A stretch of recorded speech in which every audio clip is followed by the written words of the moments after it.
और उनमें ऑस्टियोपोरोसिस के प्रॉब्लम्स जैसे कि osteoporotic vertebral fractures, osteoporotic fractures, bone pen, ये सब कुछ होने की पॉसिबिलिटी रहती है।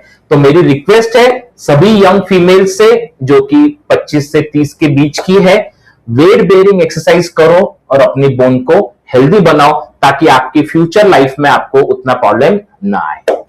सर, क्या हर स्पाइन प्रॉब्लम्स को सर्जरी ही एक लास्ट ऑप्शन है? जैसा मैंने आपको पहले भी बताया है कि मोस्ट कॉमन स्पाइन के जो प्रॉब्लम्स होते हैं वो उम्र के हिसाब से आते हैं, जिसको हम डिजेनरेशन बोलते हैं। और जैसा कि मैंने बताया 80% of the patients can be treated with exercises. Even उनको दवाइयों की भी जरूरत नहीं पड़ती है। इनिशियल फेज में हम कुछ मेडिसिन देते हैं जिसकी वजह से सूजन कम किया जाए और पेन साइकिल को ब्रेक किया जाए, बट लॉन्ग टर्म के लिए सिर्फ और सिर्फ एक्सरसाइज ही काम करता है। साथ ही साथ में जैसे कि मैंने बताया डिजेनरेशन से जब प्रॉब्लम आता है तो उनको डिस्फोलस भी हो सकता है, कनाल स्टेनोसिस भी हो सकता है। कोई भी ये प्रॉब्लम जो एज रिलेटेड आता है ये एक्सरसाइज से ही ठीक किया जा सकता है।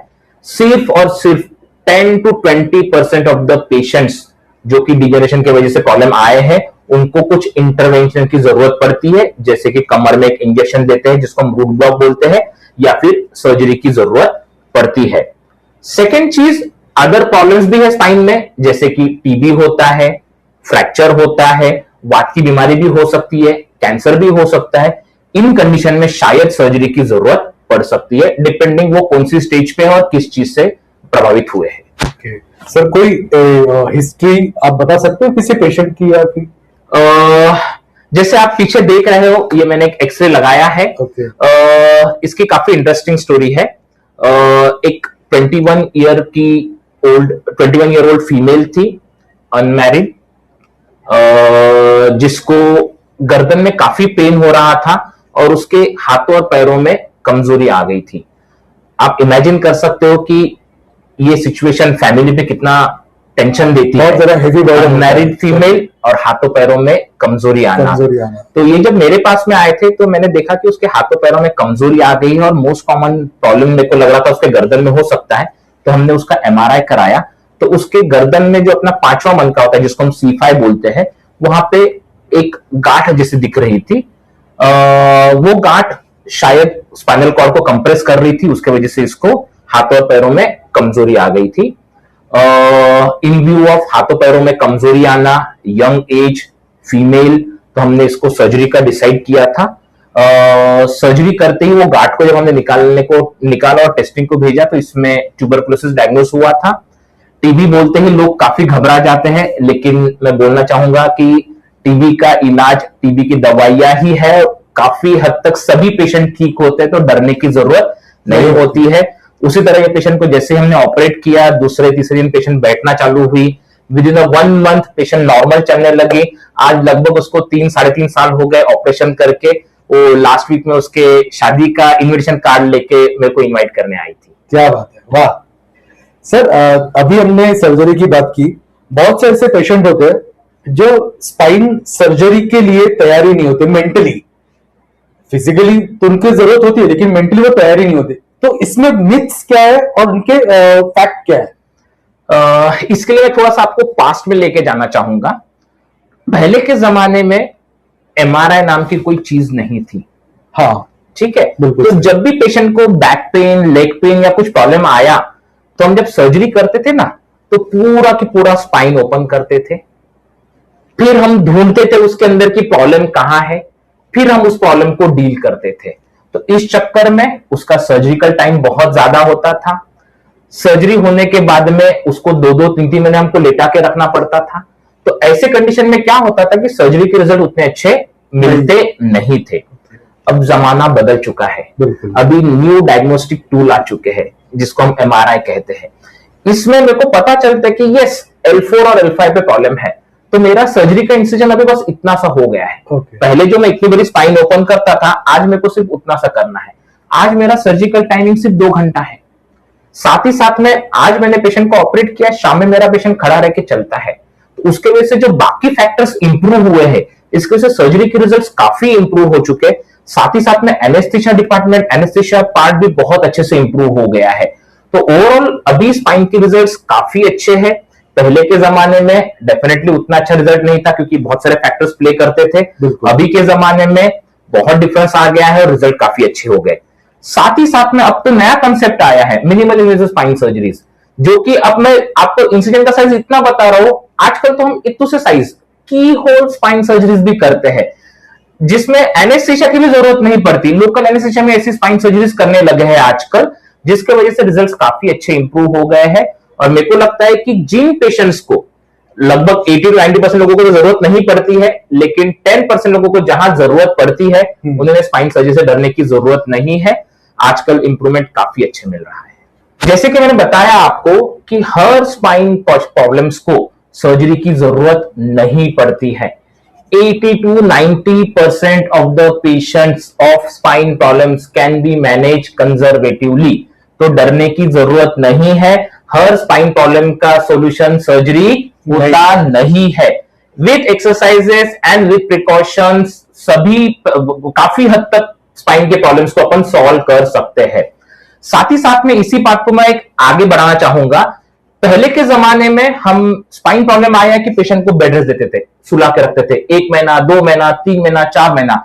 इसकी वजह से पेशेंट्स की फैमिली लाइफ डिस्टर्ब होती थी, उसके मसल्स वीक होते थे, उसके जॉइंट स्टिफ होते थे, तो उसके से रिकवरी को काफी टाइम होता था, काफी टाइम लगता था। और उसके वर्किंग आवर्स जो कि हमारे लिए बहुत इंपॉर्टेंट होते हैं, ऑफिस जाना काम करना, वो लॉस होता था। आज के जमाने में हमारे कंसेप्ट चेंज हो चुके हैं।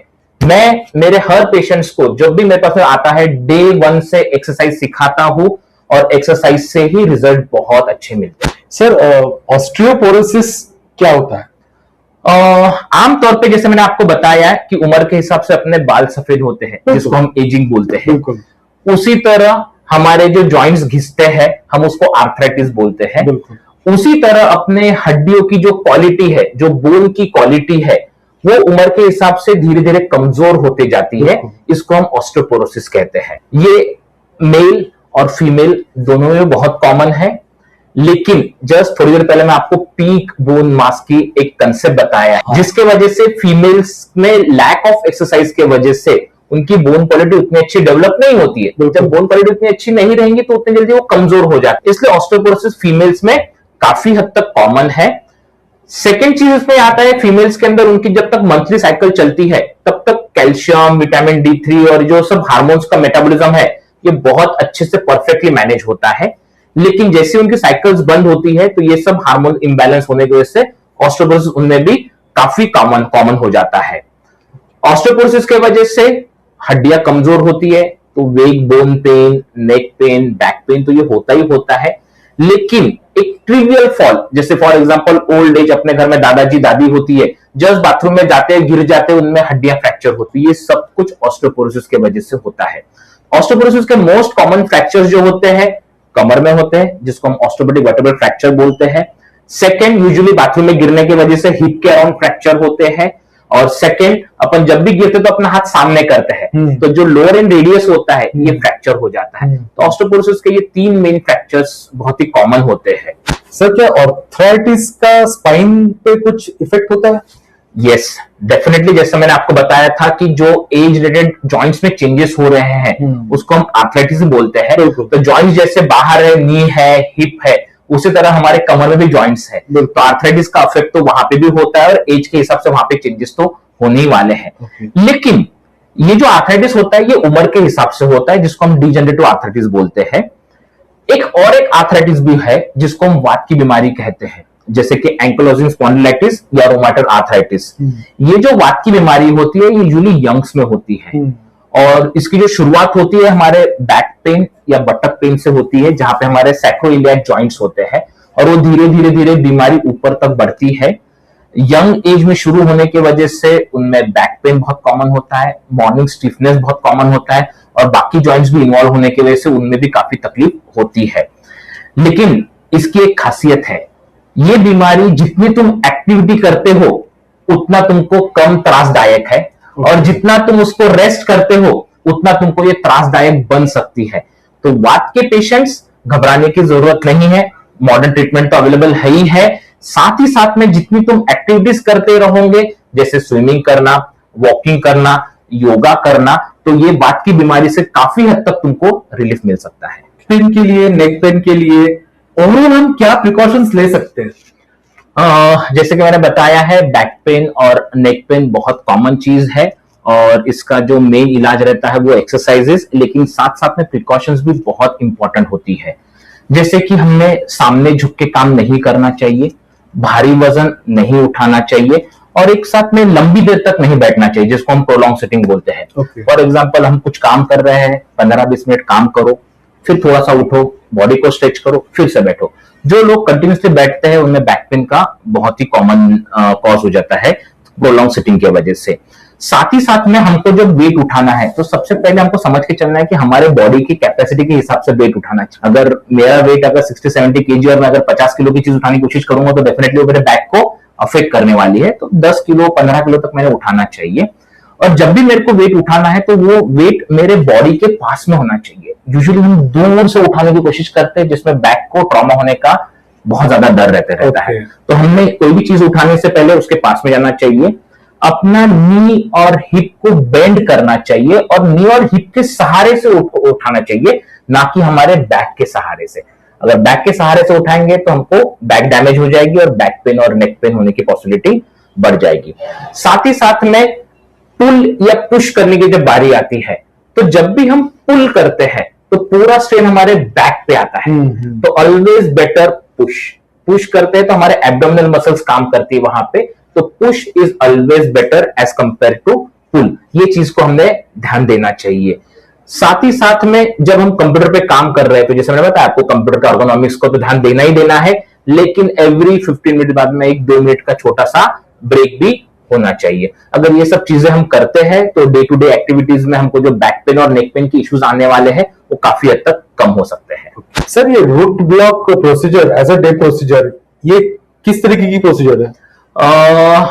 Most common cause of leg pain, जो टांगों में दर्द आता है, वो हमारे कमर में गद्दी फटकर बाहर आती है, जिसको हम डिस्क कोलैप्स कहते हैं। आमतौर पे दवाई गोली एक्सरसाइज से ही ये पेशेंट ठीक होते हैं।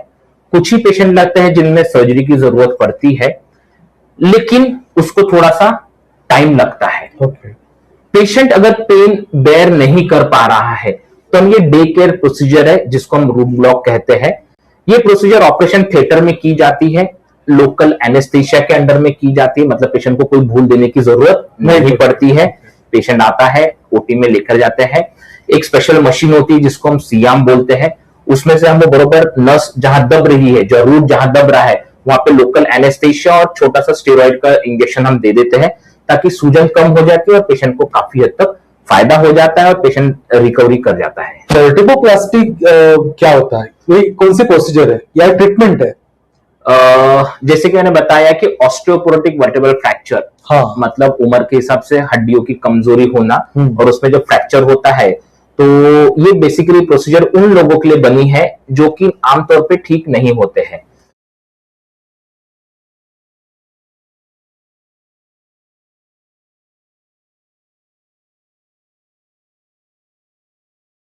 बचे हुए 10% में से भी 5% की हड्डियां थोड़ी टेढ़ी होकर जुड़ती है, लेकिन उनमें भी कुछ करने की जरूरत नहीं पड़ती है। लेकिन 5% लोग ऐसे होते हैं जिनकी हड्डियां जुड़ती नहीं है, उनको परसिस्टेंटली पेन रहता है, तो उनमें ये प्रोसीजर्स हम यूजुअली करते हैं।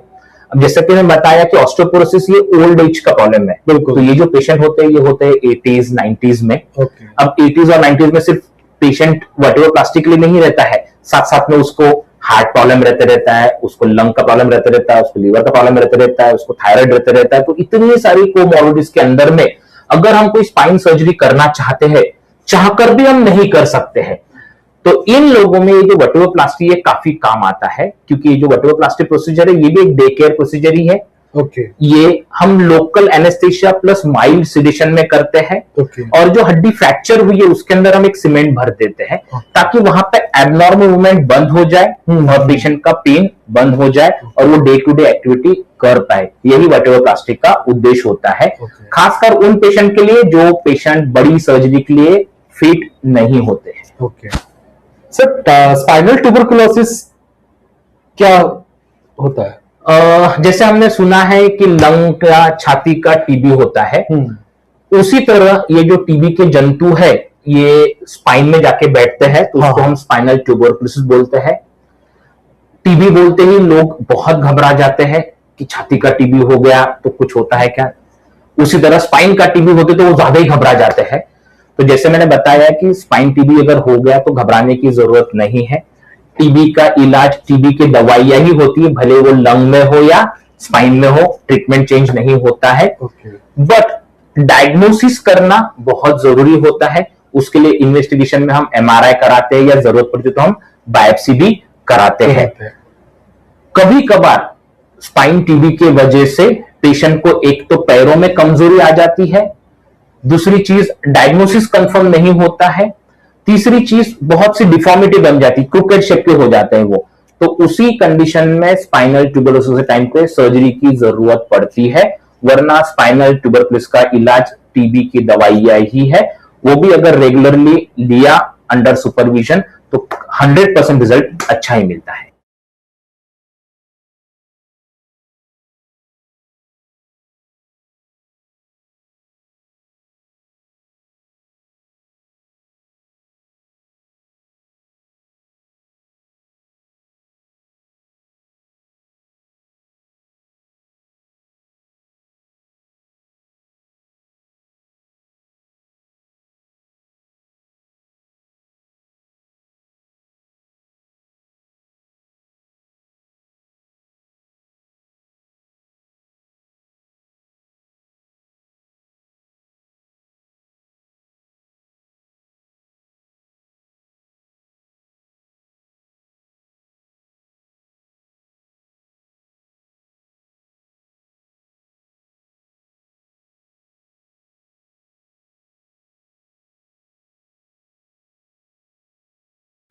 सर ये टेक्स्ट नेक सिंड्रोम ये क्या चीज होती है?